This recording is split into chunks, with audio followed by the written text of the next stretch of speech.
Hi, this is Heather with Wonder Fun Books, and I want to share with you 3 tips for reading aloud, and these are general tips that apply to all types of reading aloud. Today, I'll be doing a small series of reading aloud, and the reason that I wanted to do this was because some folks have asked for it, and my son Jonathan seems to think I actually do fairly well at reading aloud. I personally think my own mother is like one of the very best reader alouds that there ever is, and he says that I'm at least as good as she is. So coming from your teenage son, that's actually a fairly decent compliment. So I thought I'd share with you some of the tips that I have. So keep in mind as we go forward that I did both drama and debate in high school, and so I have some experience with being dramatic, and so some of these tips are going to come fairly naturally to me just simply because I've been speaking in front of people for a while. But I want to pass along some of these tips to you.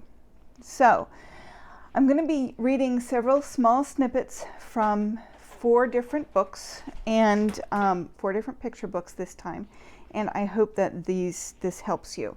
So for the first thing, we're going to be reading from Alexander and the Terrible, Horrible, No Good, Very Bad Day, which is by Judith Viorst, which is actually my very favorite children's picture book because I had lots of bad days when I was a kid, and this really helped. So the first tip that I have is to modulate your voice. So you can both modulate your voice for tone and expression and things like that. You can also modulate it for pace, so you can slow down and speed up, and everything in between. So modulate your voice. So I'm going to read 3 or 4 pages from this book with some of the modulation that I usually read this book with. So here we go. Always important to show pictures. I went to sleep with gum in my mouth, and now there's gum in my hair.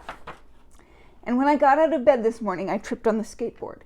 And by mistake, I dropped my sweater in the sink when the water was running, and I could tell it was going to be a terrible, horrible, no good, very bad day.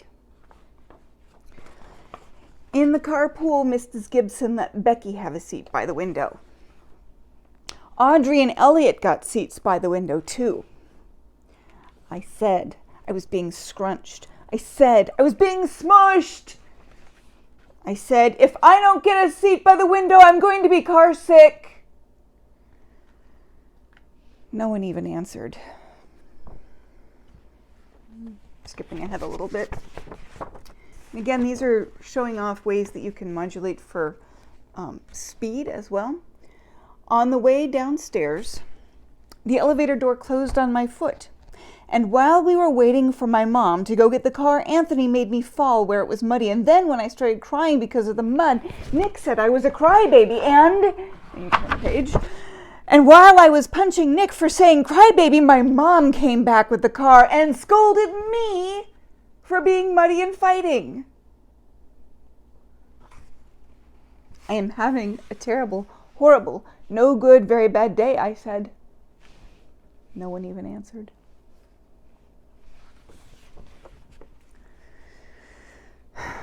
My bath was too hot.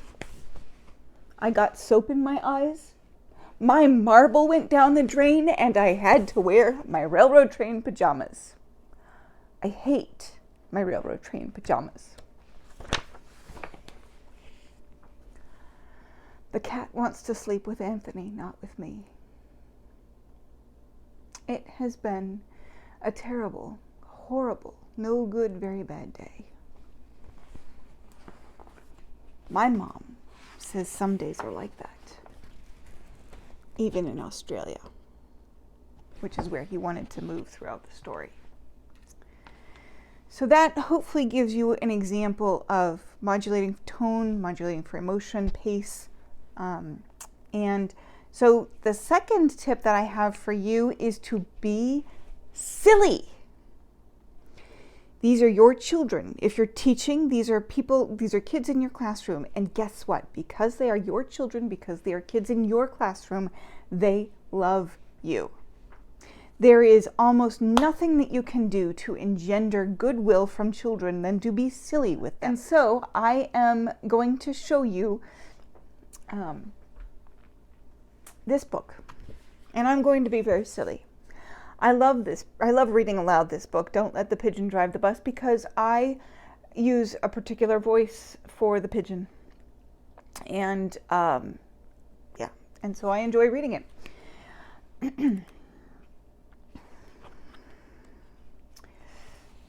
Hi, I'm the bus driver. Listen, I've got to leave for a little while, so can you watch things for me until I get back? Thanks. And oh, and remember, don't let the pigeon drive the bus.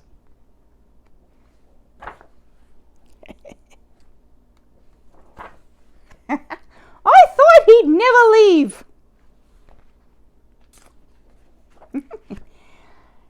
Hey, can I drive the bus?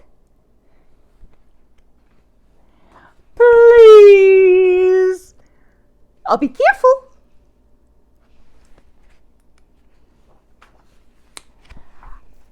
I know what. I'll just steer. My cousin Harry drives a bus almost every day. True story.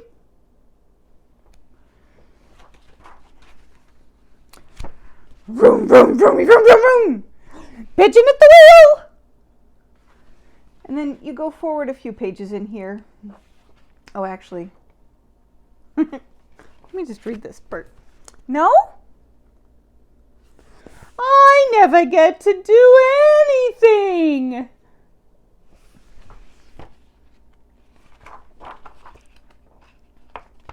So this is touted as finally a book you can say no to. And so what the author is trying to do is tell the children to say no. So on these 2 pages, there's lots of different things that you're supposed to say no to. But this poor pigeon is showing off a lot of emotion. So I want to share some of the emotion with you.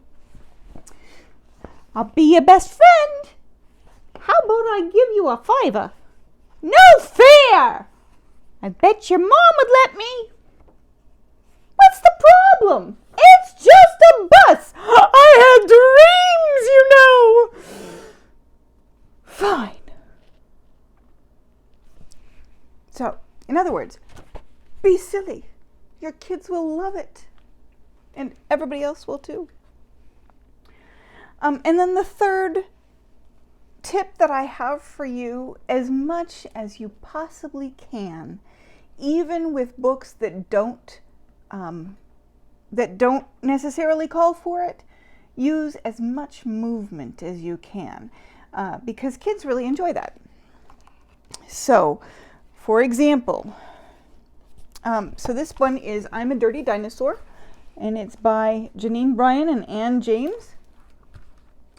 And I'm not going to do all of the movement, but I will read a couple pages here. Here's one. I'm a dirty dinosaur with a dirty tum. I splatter it with mud and I tap it like a drum. And then you read, tap, tap, tap, tap, tap it like a drum. I'm a dirty dinosaur with dirty, dirty feet. I splash in all the puddles and I stamp about the street. Stamp, stamp, stamp, stamp, stamp about the street. So again, it's not necessarily telling you to do these movements, but if you can do those with the child, and especially like, for example, stamping with a child on your lap, if you're stamping, then your legs are moving and the child is bouncing up and down. And they actually really enjoy that. So use movement as much as possible, but there are other books. This is Owl, by Libby Walden and Jackie Lee. And there are other books that invite you to use movement. So it asks you to tickle the owl's tummy to wake him up. It asks you to draw a big round moon with your finger so that you can see what's going on. Can you flap the pages and make owl fly? Okay, so there are books like this that invite movement, but even when a book doesn't invite movement. It's really fun to move with kids. And so I hope that these 3 tips to modulate your voice for tone and emotion and pitch or in pace, to be silly with them, and then to use movement as much as possible. I hope that those 3 tips will help you as you read aloud to your kids tonight. Thanks for watching. Have a great day.